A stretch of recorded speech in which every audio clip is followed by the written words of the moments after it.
inta badan adkeyn kara xiriirka lamaanaha alle waa halis qof nolosha aad la qaybsatay kala tegistiisa ma wanaagsan walow calaf uu jiro la kala tagayo laakiin xiriirka in la adkeeyo aad ay u qurux badan tahay hal qof fahankiisa waxay ka wanaagsan tahay inaad dunida in ku soo wareegto qofka hal qof tafahmay in nolosha kula adkaystay shaqo adag ayuu qabtay laakiin kama aaminsano gabar haddii wiilka ugu horeeyay guursato nolosha ila dhammaysato ilaahayna garab uu ku siiyay calaf isaga ku kala tagin ayadana ay adkaysato alla ilaahay shaqo adag ayay qabatay shaqo kala dunida markaa kaga laabnaa qofka xiriirkiisa adkeeya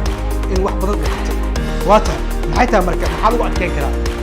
وصلك كوبي نواتي النهاية وحلوقه أتكلم كرا كو آمنات مكان الإسلام محي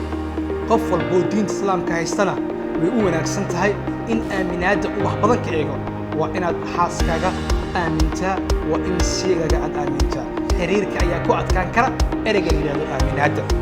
محاكو إيجا إسفهان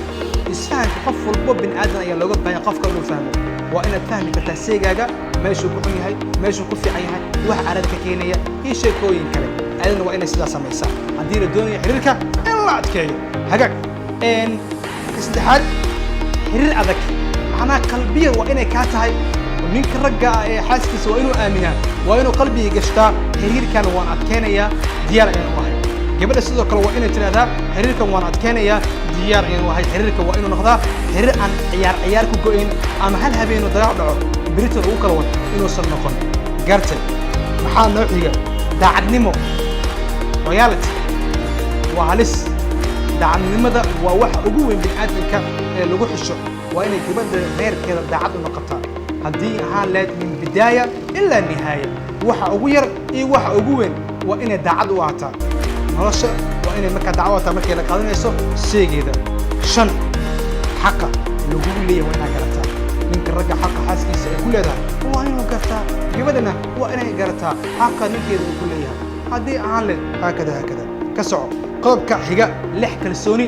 confidence kalsoonida wax ugu weyn ee nolosha markaa hogaamiye weeye waa inay xaaskaaga ku kalsoon tahay dhan waliba haddii aan le nolosha waxaa ka yimaada shaki kala duwan oo noocyo kala duwan haddii aad kuwa negative iyo kuwa positive waa in markaa kalsoonida ay noqotaa mid saraysa mahadnaq